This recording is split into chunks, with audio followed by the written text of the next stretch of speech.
You're listening to Systemic Error Podcast. The failure was designed.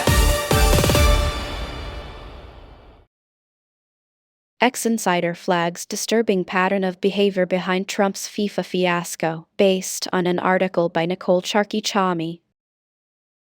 Trump's real target was never FIFA. The pattern is the power. Miles Taylor's warning is not really about soccer governance. The source material lays out a longer and uglier pattern. Donald Trump treats any independent referee as an obstacle to be bullied, weakened, or removed. When the referee is a federal judge, the target is constitutional constraint. When the referee is FIFA, the target is an easier institution that can be bent by pressure. That is the political meaning here. Trump does not see institutions as neutral arbiters. He sees them as instruments of compliance. If they do not comply, they become enemies. Who actually decides? The institutional power in this story sits with the presidency and the White House staff around it. Trump is the one described as pounding the desk, demanding action, and ordering staff to draft a bill to break up and rearrange the courts. That matters. This is not a passive leader misreading a bureaucracy. It is an executive using office, personnel, and intimidation as leverage against oversight. The source also makes clear what enabled the behavior.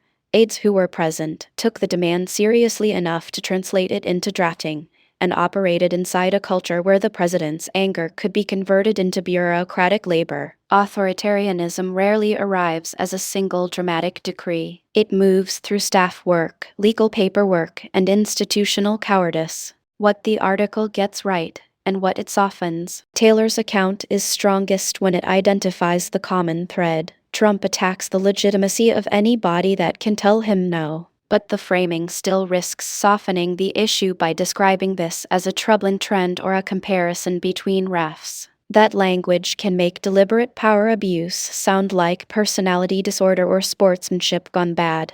It is more direct than that. Trump was not confused about the role of judges. He wanted to neutralize them because their rulings made him look weak politically. That is not misunderstanding. That is a governing theory built on personal dominance over law. Judges, FIFA, and the same anti-accountability instinct. The source's strongest detail is also the most revealing. Trump's hostility toward judges in his first term, including public intimidation, private pressure, and attacks on legitimacy when rulings still went against him. FIFA is not a separate story. It is the same script in a less protected arena. That is why Taylor's line that FIFA simply proved easier to move than the American judiciary lands as an indictment, not reassurance. It suggests Trump is not becoming more restrained. He is finding institutions with less resistance. When the referee folds, he learns that pressure works.